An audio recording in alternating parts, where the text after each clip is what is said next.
मैं सुनील जी, खाटी बिहारी, शुद्ध भारतीय। आप बिहार के तमाम इंटरमीडिएट 12th कक्षा में अध्ययनरत छात्रगण के लिए पुनः एक लाजवाब, अद्भुत, रोचक लेक्चर सीरीज लेकर के हाजिर हूँ। और इस बार मैं आपके इंग्लिश के 8वें पोएम्स फायर हिम, जिसको केकी एन दारूवाला ने लिखा है, उसको, उसके भावार्थ, उसके आपका लाइन बाय लाइन डिस्क्रिप्शन लेकर के हाजिर हूँ। जैसा कि प्रत्येक मैं शुरुआत में आपको कवि से परिचित कराता हूं, क्योंकि उससे आपको कई ऑब्जेक्टिव प्रश्न आवेंगे, वस्तुनिष्ठ प्रश्न आवेंगे। वो प्रश्न आपको छूटे ना, इसके लिए मैं आपको कवि से परिचित कराता हूं। तो शुरुआत करता हूं। केकी एन दारूवाला। केकी एन दारूवाला ये भारतीय पारसी कवि थे। पारसी, टाटा भी जो हैं वो पारसी ही हैं। ध्यान रखिएगा, भारत के मशहूर उद्योगपति, तो पारसी कवि, लघु कथाकार, खास करके ये अंग्रेजी भाषा के हैं। तो भारत के अंग्रेजी भाषा के कवि लेखक कम ही हैं, लेकिन उसमें ये भी हैं, और ये पारसी धर्म से जुड़े हुए हैं। ये भारत के प्रतिष्ठित government job, Indian police service, IPS, जिसमें शुरुआत एएसपी, बाद में SP, IG, DIG, IG, DGP तक लोग जाकर के रिटायर करते हैं। ये एक सर्वोत्तम पुलिस सेवा में इसमें कार्यरत थे। इनका जन्म 1937 में, उस समय जिस समय भारत के अंदर ही लाहौर था। अब तो वर्तमान में पाकिस्तान में चला गया है, चूंकि जब से भारत पाकिस्तान का विभाजन हुआ तो लाहौर पाकिस्तान के हिस्से चला गया। लेकिन उस समय 1937, भारत के आजादी के पूर्व ही, जिसमें भारत पाकिस्तान एक ही हुआ करता था, तो 1937 ईस्वी में हुआ था। इनकी महत्वपूर्ण रचनाएं the keeper of dead, under Orion, crossing of reverse, ये सब महत्वपूर्ण इनकी रचनाएं हैं। इनको पद्मश्री पुरस्कार संभवतः 2014 में, 2014 में दी गई। इनको साहित्य पुरस्कार उससे पूर्व ही 1984 में दी गई थी। इनकी जो कविताएं होती है वो ग्रामीण पृष्ठभूमि से जुड़ी होती है, खांटी ग्रामीण पृष्ठभूमि का ये वर्णन करते हैं। तो खांटी ग्रामीण पृष्ठभूमि का ये वर्णन करते हैं। इनकी कविताओं, ये बिल्कुल धरातल से जुड़ी बातों को लिखते हैं। इनकी कविता में प्रेम, मृत्यु, मानव द्वेष विरोधी और मानवीय समाज की दुर्दशा, इन सब पर आधारित आपको होगा। थोड़ा क्षमा चाहूंगा, मेरा एक कुत्ता है, वो बीच में झाँव झाँव की आवाज लगावेगा, फिर भी मैं कोशिश करूंगा कि आपको कम बाधाएं हो तो इसके लिए मैं आपको कोशिश करूंगा कि चूंकि रात का समय है और ये इसमें आषाढ़ का समय है, तो उसमें कुत्ता थोड़ा झाँव इस तरह करता, पालतू कुत्ता है। आइए, तो आप उससे विचलित न होंगे। इससे मैं शुरुआत करता हूं। Fire him. हिम का अर्थ होता है स्तुति गान। तो अग्नि से संबंधित स्तुति गान। The burning Ghat erupted phosphorescence, कि बर्निंग घाट, ये एक ऐसे जगह का वर्णन कर रहे हैं जहां पर चिता जल रही है, अग्नि चिता जल रही है। वहां पर कवि और उसके पिता शायद गुजर रहे हैं, तो उसी का वर्णन है कि बर्निंग घाट, ये जलती हुई घाट। इरप्टेड फॉस्फोरेसेंस कहते हैं, ये थोड़ी सी फिजिक्स से जुड़ी हुई शब्दावली है, या अंग्रेजी की भी शब्दावली है, कि कोई चीज जलने के बाद जो प्रतिदीप्त होती है, अचानक उससे ज्वाला धधक पैदा होती है, उसको हम लोग फॉस्फोरेसेंस इसमें कहते हैं। तो बर्निंग घाट, ये चिता जहां जल रही है, उस घाट से जलती हुई प्रतिदीप्त ज्वाला धधक रही है। And wandering ghost lights frightened passer by. Wandering means विचरने वाला, बौआने वाला, घूमने वाला यत्र तत्र, और घोस्ट मीन्स होता है भूत प्रेत पिशाच। तो इस तरह से लगता है कि जैसे भूत प्रेत पिशाच वो विचर रहे हैं और हर आने जाने वाले को फ्राइटेंड करते हैं, डराते हैं। As moon light scuttled among the bones, चंद्रमा की श्वेत प्रकाश स्कटल्ड तेजी से बोन्स पर पड़ती हैं, जलने वाली अस्थि पर पड़ती हैं, इस हड्डी पर पड़ती हैं और तेजी से बिखर जाती हैं और ये हड्डी को बर्बाद होते हुए प्रकट होता है, उस पर बिखरती हैं और प्रकाश उस पर पड़ के और बिखर जाती है, उस प्रकाश की खूबसूरती नष्ट हो जाती है। Once strolling at dawn past river bank and ghat, कि एक बार once strolling at dawn past river bank and ghat, एक बार जब रिवर के घाट पर, नदी के घाट पर वो स्ट्रोलिंग कहते हैं कि आवारा गर्दी के तहत टहलना जिसका कोई उद्देश्य न हो, तो एक बार जब वो रिवर नदी के घाट पर टहल रहे थे, जा रहे थे, तो उन्होंने देखा और अपने पिता के साथ वो जा रहे थे।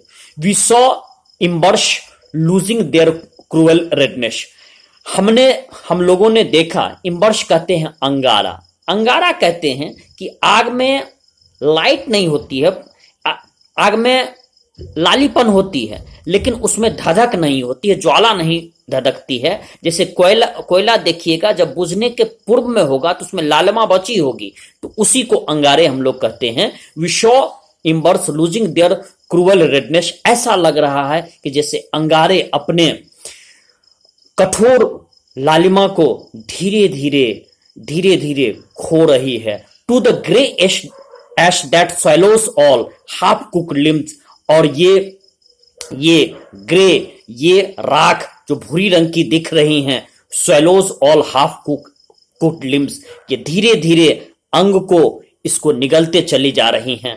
अंग को swallows मीन्स निगलना होता है, अर्थात कि उसको नष्ट करते चले जा रही हैं, दहन करते जा रही हैं। Bore witness to the fire, to fire's debauchery, debauchery means होता है, या डिबौचरी भी कह सकते हैं, विकृतिपन, अमानवीय व्यवहार।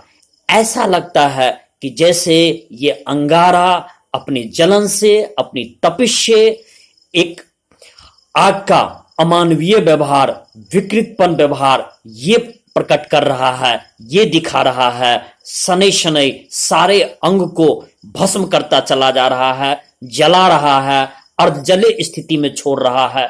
माय फादर शेड, मेरे पिता ने कहा, you she those half burned fingers, तुम अधपके फिंगर को देख रहे हो, अधजले फिंगर को देख रहे हो, अधजले उंगलियों को देख रहे हो, अर्थात कि सब पूरी तरह से जल भी नहीं रहा है। एंड बोन स्टब्स, स्टब्स कहते हैं कि अधपके अवशेष, कि वो पूर्ण रूपेण जला भी नहीं है, और उस अवशेष के बारे में कह रहा है कि तुम हड्डी अस्थि के अवशेष को देख रहे हो। The fire eight times forgets it's dead, और लगता है कि जैसे ये अग्नि ने इसके मृत्यु को भी ये भूल गया है। ए जोरास्ट्रियन कहते हैं पारसी समाज को, कि ए जोरास्ट्रियन, मैं एक जोरास्ट्रियन होने के नाते आए, माई चाइल्ड फिंगर्स क्लेंस्ड, मेरी मुट्ठी भिज गई और मेरी मुट्ठी जकड़ गई, into the little note of the pen, और मैं इतना जकड़न ताकि और उसमें दर्द का आभास मुझे होने लगा। आई शोर टू सेव फायर, मैं और इनटू आई शोर टू सेव फायर, और मैंने एक शपथ लिया कि मैं अग्नि की रक्षा करूंगा। From the Shin of the forgetfulness, कि ये जिस तरह से विस्मृत होकर के बिना भेदभाव करते हुए और जिस तरह से ये रौद्र रूप दिखाती है, मैं इससे अग्नि को बचाऊंगा। It never forgot and 20 years since, मैं इसको कभी भूला नहीं, 20 वर्ष अभी से बीत चुके हैं। As I consigned my first born to the flames, जब मैंने अपने प्रथम पुत्र को, संभवतः उसके बच्चे प्रथम पुत्र की मृत्यु हो गई थी, इसको जब उन्होंने चीता में डाला था, सप्ताह के लिए डाला था। The nearest tower of silence was 1000 miles। ऐसा है कि पारसी धर्म में एक टावर ऑफ साइलेंस होता है। टावर ऑफ साइलेंस मीन्स कि एक गोला बड़ा सा घुमाया रहता है और उसमें किसी भी मृत शरीर को रख दिया जाता है, ताकि चील, कौवा, गिद्ध उसको नोच नोच करके खाते हैं। पारसी समुदाय का यह मानना है कि व्यक्ति मृत होने के बाद भी समाज का जितना कल्याण कर सकता है, तो वो चील कौवा पारसी के भक्षण का शिकार होने के बाद उस भक्षण का शिकार होने के लिए उसको रख देते हैं ताकि, और वो ये मानते हैं कि एक जीव का शरीर दूसरे जीव के अंदर प्रवेश कर गया। लेकिन दुर्भाग्य से कवि का जो प्रथम पुत्र का मृत्यु हुई थी, हो सकता है जन्म के बाद या किसी अन्य परिस्थिति से, तो उस स्थिति में लगभग हजारों मील दूर था टावर ऑफ साइलेंस, जैसा कि जोरास्ट्रियन पारसी समुदाय में टावर ऑफ साइलेंस पर रखा जाता है, वो मौका नहीं था, इसलिए कवि को अपने पुत्र को जलाना पड़ा। The fire him said to me you stand forgiven, और इस तरह से the form him said to me, इस तरह से वो स्तुति गान ने यू स्टैंड फॉरगिवन, शायद वो अग्नि ने मुझे कहा कि मैंने तुम्हें क्षमा कर दिया। ब्रोकन येट रिवेलियस आई सोर दिस टाइम, मैं तो टूट गया था अपने पुत्र के इस तरह के चिता के शब्दाह से। येट रिवेलियस, मैं विद्रोही भी था, रिवेलियस मीन्स कहते हैं विद्रोही।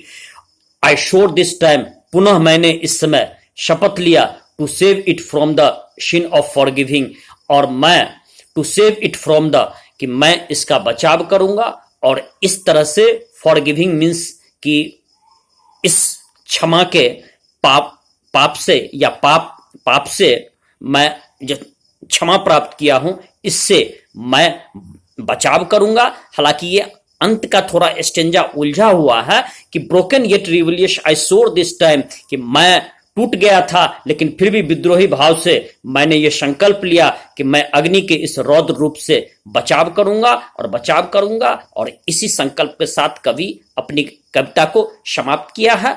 और ये केकी एन दारूवाला का इन्होंने बहुत अच्छी से डिस्क्रिप्शन किया था कि चिता में शब्दाह में खास करके हिंदू धर्म में ऐसी होती है, लेकिन पारसी धर्म में टावर ऑफ साइलेंस पर रखा जाता है। लेकिन टावर ऑफ साइलेंस पर न रखने के कारण इसके प्रथम पुत्र कवि का इसके बारे में उन्होंने वर्णन किया था कि अधपके लाश रह जाते हैं, और इसमें कि पूर्ण रूपेण से वो अग्नि उसको शब्दाह नहीं करती है, और फिर वो कुछ छूटा रह जाता है, उसी से संबंधित उन्होंने ये बतलाया है।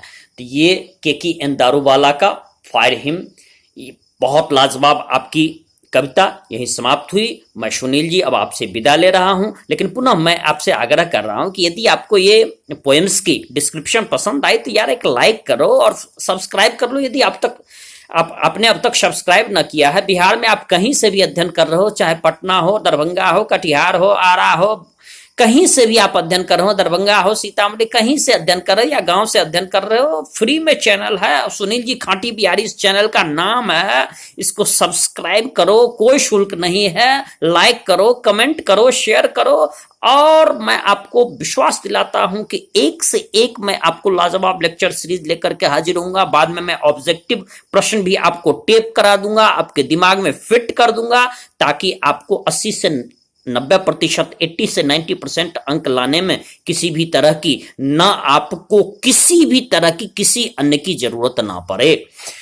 तो इसके साथ मैं सुनील जी खाटी बिहारी आपसे विदा ले रहा हूं। जय बिहार, जय भारत।